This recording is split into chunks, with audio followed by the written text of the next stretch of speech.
Hello, welcome to Focus on Fantasy Romance, episode number 52, a podcast where we discuss the book genre industry and our geeky lives. I'm your host, Elle Klaus.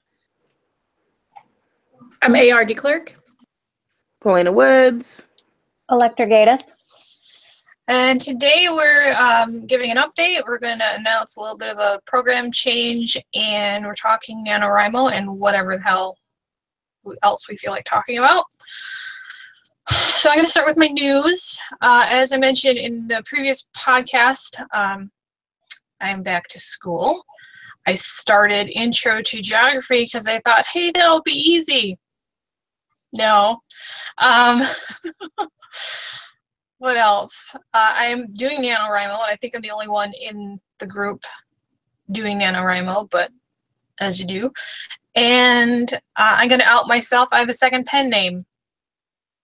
I write steamy sci-fi romance under the name Libby Sinclair. I had a release on Halloween called Hunted, which is my Space Vampires book. So if you are interested in that, check out Libby Sinclair. But that's all I have. Amy, what have you been toiling away on? Well, I am not doing NaNoWriMo as I don't want to put too much undue pressure on myself and drive myself more insane than I already am. But I have set a daily writing goal, so I set it kind of low. That way I feel good if I do more. So just getting in the habit. You see, you play psychological games with yourself. That's how you do it. But I have joined Radish, if anyone knows what that is. Basically, it's a serialization app that readers with very limited reading time can pop on in their favorite genre and read a chunk at a time, basically. And so I'm going to be putting my Decopunk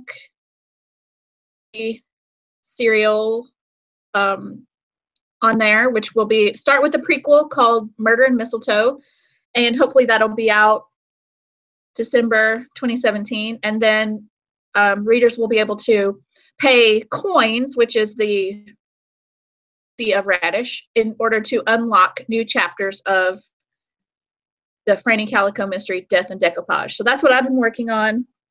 I've also been working on book 3 of this series, and I was just trying to hurry up and finish Murder and Mistletoe first so that I could get that up on Radish and then wrap up. I just have been doing those things and not really anything else, but pretty much that. I don't really have any other news. Nothing exciting has happened. Oh, Paulina and I are part of an anthology called All He Wants for Christmas. It just came out. 8 or 10 paranormal short Christmas stories in it. Mostly shifters. My story is about Jack Frost. It's called The Naughty List. Also out if readers are interested in a holiday bundle. It's a good deal, $2.99. And you get a free short story, which is A Kiss for Krampus that I did that follows up on The Naughty List. So I think that's my news. Paulina, how about you?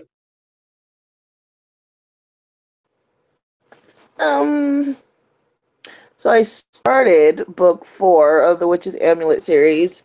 It's going to be Cloak Guardian. It goes to editor next month. Should be coming out in January.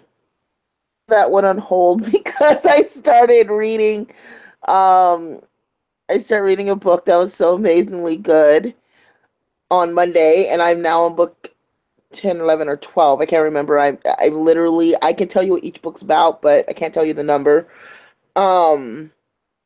So I'm not getting any sleep. Yay! I love it. I love discovering new authors. The author's name is, hold on, I gotta look at my Kindle real fast. Gotta keep mixing her up with another lady, unfortunately. Anyway, the books are amazing. So I'm reading a book by Rudy Dixon. I think that's how you pronounce it. Amazing books. Let's see, what else am I doing? That's it. That's what's going on. I'm hoping to get that book out very, very, very soon. Oh, wait. We have another anthology coming out, too. This one's for newsletter exclusive, which is kind of a snippet into my Gargoyle world when magic was taken. Elle and Amy, we're all three in that one. Should be coming out on the 17th if everything goes well. So yeah, that's my news. Electra? Well, I'm not doing Nano. In fact, I don't think I've ever done Nano. I don't know, we just don't get along. But as far as news goes, well, doing a little procrastination called reading, and haven't really written anything. And I don't see a whole lot of writing going on in the future either, because hockey is taking up my time. So I'm hoping to get a schedule down soon, maybe this month. Today, I don't know. I haven't decided. That was my goal after our broadcast, is to get a writing scheduled. But it's not looking too hot either. So yeah, that's me. That's what I got for you guys. Okay. So we can touch on schedule in just a second. Our format change is, for the moment, we're going to put book reviews on hold. I don't have time to read the book review, and I don't think it's fair if I made everyone else read it and I didn't get to participate. So book reviews are not going away. They're just going on hold. It will depend on how long it takes me to get my degree. Hopefully not too long. So we're going to probably fill that space with more interviews. So if you have a favorite author that you want us to interview, let me know. You can email us. Our email address is fantasyromancepodcast@gmail.com. So yeah, NaNoWriMo. I've been participating in NaNoWriMo for, oh geez, since 2004. I'm old. And it's just part of my routine. Like, I thought, oh, I'm not going to do it this year because I won't have time. I'll have classes, and I have other things I want to focus on. And then as the first of the month rolled around, I'm like, I should do Nano. I should do this. I'll feel like a slacker if I don't do it. So yeah, I'm doing it. I'm writing a story called The Unicorn's Heart. I think it was Amy pointed out that although I love unicorns, I have never written about them. So I'm attempting to fix that. But I'm also throwing in dragons, because what the hell. Dragons sell, according to the Science Fiction and Fantasy Marketing podcast. I'm not really sure how that really applies to the romance genre, but definitely in fantasy, if you've got dragon on the cover, it sells. Of course, I don't have a dragon on my cover. So I think I mentioned at the beginning of the year I was doing bullet journaling, which I've abandoned. I have a regular planner now, but I'm using the same principle to do my plotting. So I have a little notebook that I'm putting all my character notes, and I'm actually writing down the chapters as I write them, so that if I get distracted, I can go look at my notebook and not have to go back and reread my entire manuscript, because that would waste a lot of time. So far, so good. I'm only in chapter 4, though, which I ended up rewriting. Yeah, here's my notes. I ended up rewriting chapter 4 because it was boring, and if it's boring to me, it's going to be boring to read, so I rewrote that. But I kept my word count, but I'm only at 8,000 words. So there's been some criticism about NaNoWriMo that I've heard, people making comments that, oh, after November 30th, there's going to be a deluge of crappy novels onto Amazon. So I wanted to know, do you think that NaNoWriMo helps or harms authors, or the quality of work that's put out there? Amy? I think Nano's fine. If you want to participate in NaNoWriMo, I think what really matters is what level you are as an author. So anybody from a person who's never written in their life to somebody who has 20 books under their belt can participate in NaNoWriMo. I think that people are forgetting what the spirit of NaNoWriMo is, and that is to encourage each other and to set goals and to form a habit of writing every day. And that is something that every author can use. you find people who are your tribe, you find people who appreciate what you do and applaud you and support you along the way. If you have a bad day and you don't write any words, you have people there to say, it's okay, do double tomorrow. If you have a great day and you write double the words, you have people there to, you know, say, that's wonderful, way to go, and encourage you. And I don't think that there's anything wrong with that. And to say that there's going to be a crap ton of shitty books on the shelves as of January, there's a crap ton of shitty books on the shelf right now. You don't need NaNoWriMo for that. Like, it just is what it is. People are going to put subpar work out there. My personal philosophy, and it has taken me a while because I used to get really upset about the fact that I am a small fish in a giant pond, and I feel like, you know, my books are pretty good and I'm proud of them and I think I do a good job and I work really hard to write good books. And it's like, oh, well, you know, In Love with the Pterodactyl Toaster is making 3 times or 4 times more what my books are making, and it took half the time to write. And the philosophy that I've come to believe is, you know, it's all about how the author feels about their work and less so about how everybody else feels about your work. So I like NaNoWriMo. Normally I would participate, but my day job is absolutely insane right now. And I have a lot of stress besides that, so I can't force myself to try to schedule anymore. But I would participate in Nano. And I don't necessarily think that every novel that gets written in November is going to be published. I just think that it's a good tool. Like any other tool, it can be misused or mishandled, but that doesn't make it bad or wrong to use it.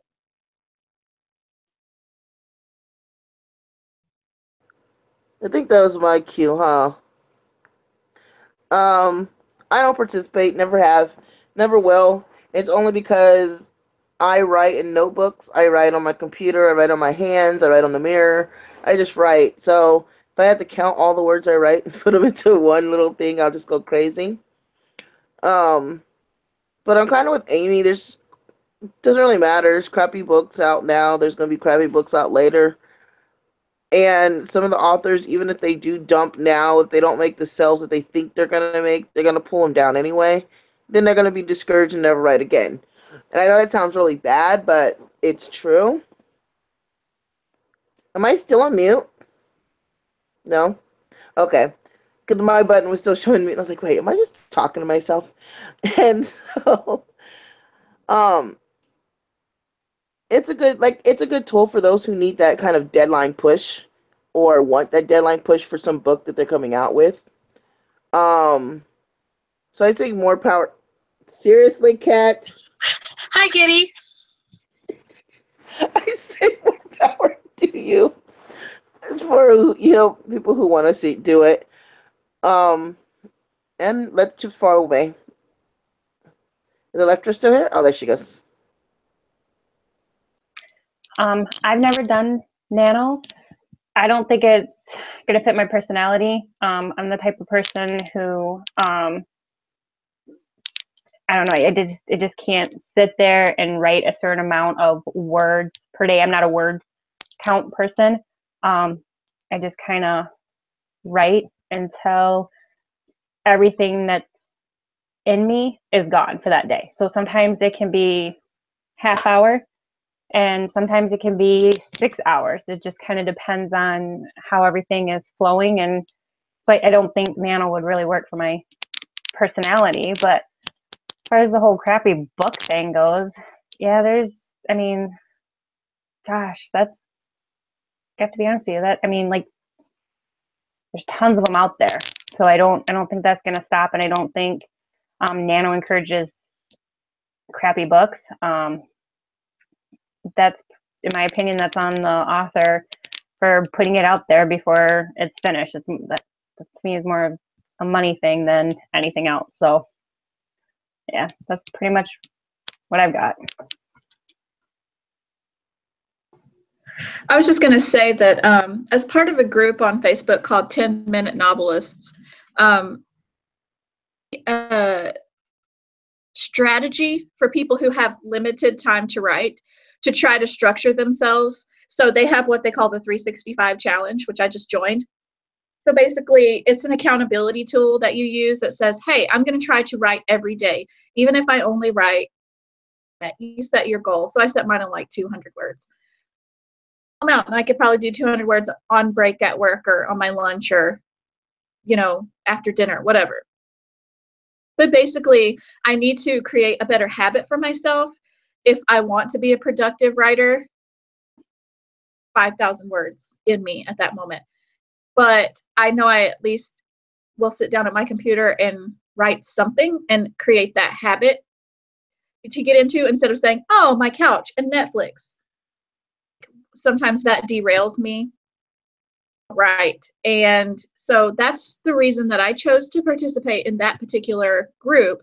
And you just put in your word counts, and you have a group that's there to support you, and then, you know, you're kind of accountable for saying, yes, I met my goal, or no, I didn't. And there's nobody to say whether it's wrong or it's right, but it kind of encourages you to do something every day.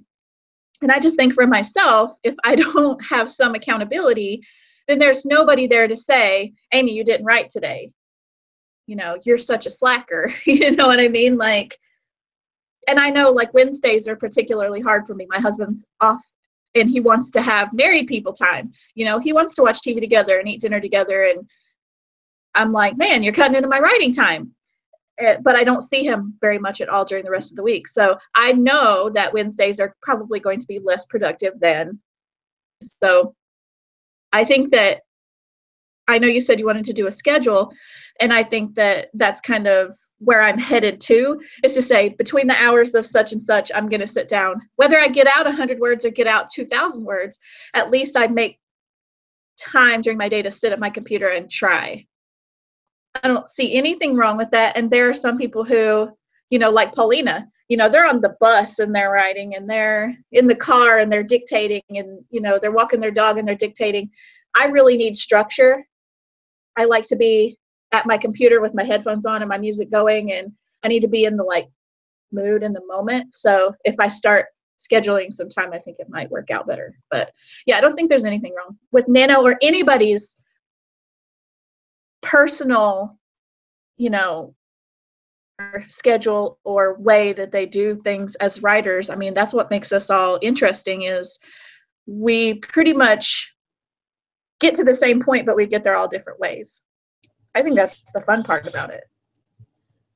Yeah, I've as a new writer, I would be like, well, what is your system? What works for you? And I would follow these other authors, and they would tell me like verbatim what they do, and I would look at that. I'm like, this doesn't work for me. This is not how my brain works. This isn't how I structure my thought process. So this isn't going to work. So yeah, we get from, you know, blank piece of paper to finished book, but we're all going to get there different, and that's fine. I was listening to a podcast called Writing Excuses, which has Brandon Sanderson, Mary Robinette Kowal, and some other people I can't remember. But they were talking about NaNoWriMo. And Brandon said he likes it because it teaches you how to be a professional writer, in the sense that it teaches you to sit down and try to write every day.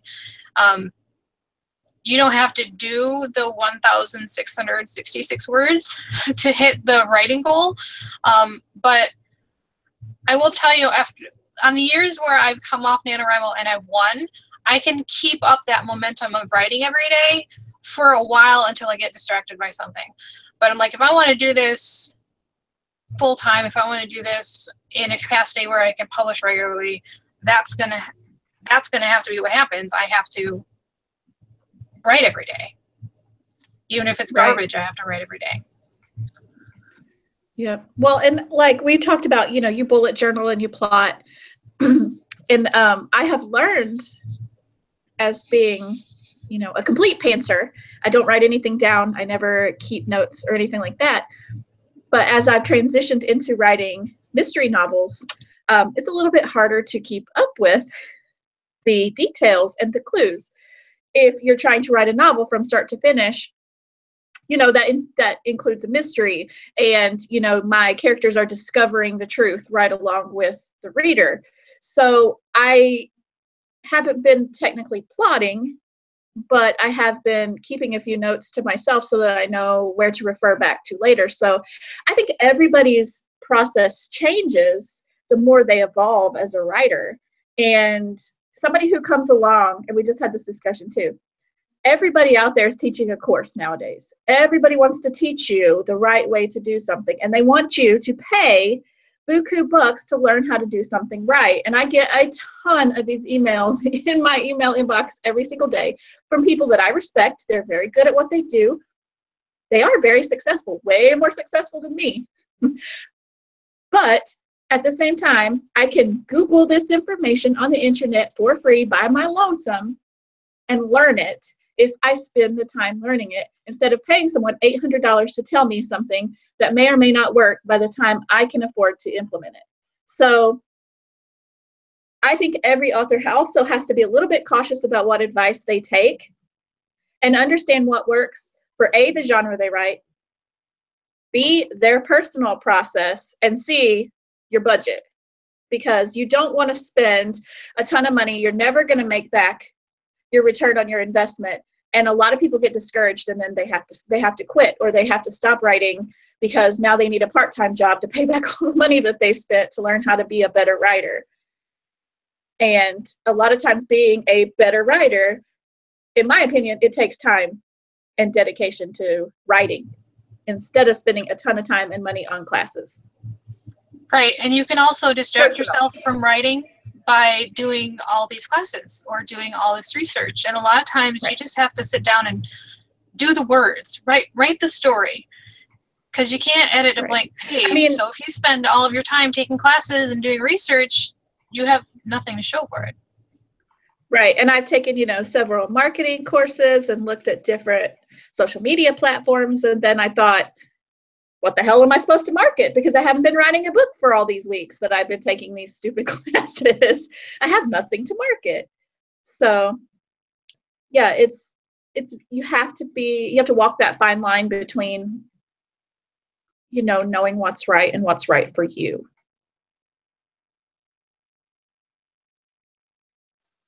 Oh, I definitely agree with you on the classes. And I think sometimes when we get so focused on reading and taking the classes that we actually start to take away from our own unique voice as a writer. And I find my husband just said this to me the other day. He's like, okay, what's going on?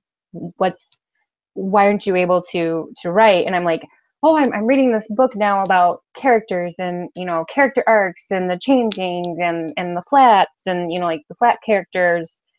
And then, all these, and he's like, I think you're brainwashed. At this point, you're just brainwashed because you've just read so many books, you've gone to so many workshops that now you're so confused as to what you're doing, because you're just so, and my brain is just flooded with all these different things. And am I doing it the right way? Am I not doing it the right way? And yes, you want to learn, but I think find that one person that can teach you, that you respect, that can teach you, and go that route versus, oh my goodness, you can study and do classes for years and never be ready. Something's always new, something new is done. One of my favorite sayings is you have to learn the rules so then you can break the rules. And so that's the thing about writing craft that I think every author is going to start out, and a lot of times they're going to sound like who they read, and their books are going to be structured very much like the books in the genres that they read.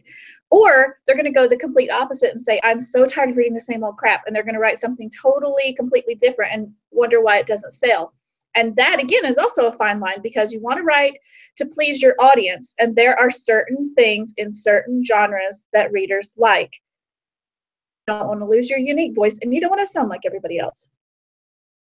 And I struggle so much with writing to market. I want to write what I want to write, and I want to write the stories that make me passionate. And if I'm trying to write to please somebody else, a lot of times the story sucks.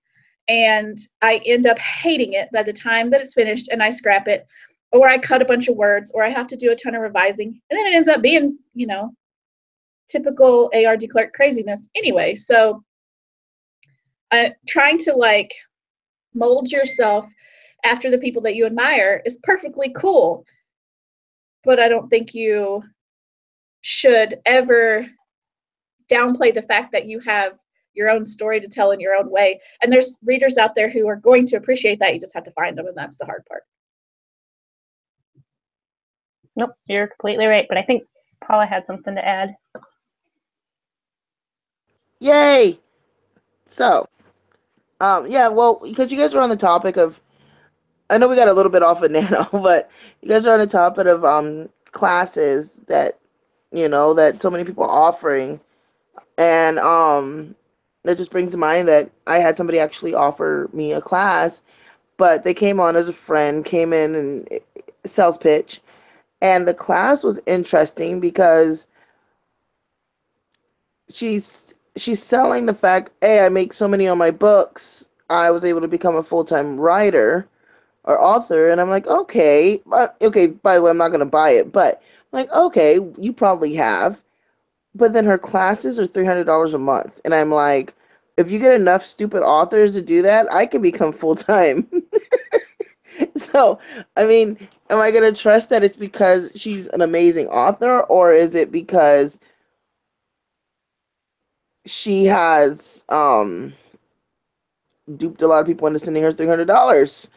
So, I steer away from it. I ask questions, but for the most part, I've got out of all the groups that want to tell you how to get rich fast or how to write a book this way or all of that. And I'm just like, you know what? My books are working for me. The sales are picking up. I'm doing okay. So I kind of took a step back. And I think that's the same thing that I kind of feel with the writing challenge, is that it becomes a pissing contest sort of in most groups. And I'm like, if I'm gonna have a pissing challenge, it's gonna be for something fun. So more power to everybody, I guess, who does it. But I'm not also gonna pay somebody $300 a month to sit there and tell me something I already know. I say let's change it to, we take a shot for every 1,000 words that we write. Yeah, then we'll all be happy. We'll be so drunk we'll stop at like 2,000 words. Yeah, I would have died last weekend because I wrote 8,000 words. Woohoo! Yeah. Okay, so I wanted to mention, I found this app. It's a website called For the Words, the number 4 the words, and it gamifies writing. So if you like to play role-playing games and you want to write at the same time, I signed up on Saturday and I wrote 8,000 words over the weekend, because in order to fight monsters and, get through the story, you have to write a certain number of words. So like the boss was like 1,600 words or something like that, and they give you like a time frame, 5 hours, you have to write 1,600 words. I'm like, I can do 1,600 words in 5 hours. So yeah, so it's really about finding what motivates you. And for me, it's not NaNoWriMo so much anymore, because I've done it so often that it's like old hat and I have other priorities. But apparently getting to the bottom of the dungeon and defeating the evil wizard was the motivation I needed to write 8,000 words. Whatever, I will take it. I think that's all we have to say about NaNoWriMo, right? Everyone's nodding at me. So I think we'll wrap it up here. Remember, we're going to be doing more interviews. We're not going to do the book reviews for a little while. So if you have a favorite author, please send me their name. I will try to contact them, see who I can get on. We have Beck McMaster. Yeah, Amy's fangirling. Later, early 2018, and some exciting people coming up. So thank you for joining us. If you like the podcast, please like, comment, and share. This has been episode number 52. Have a good night. Good night. Night.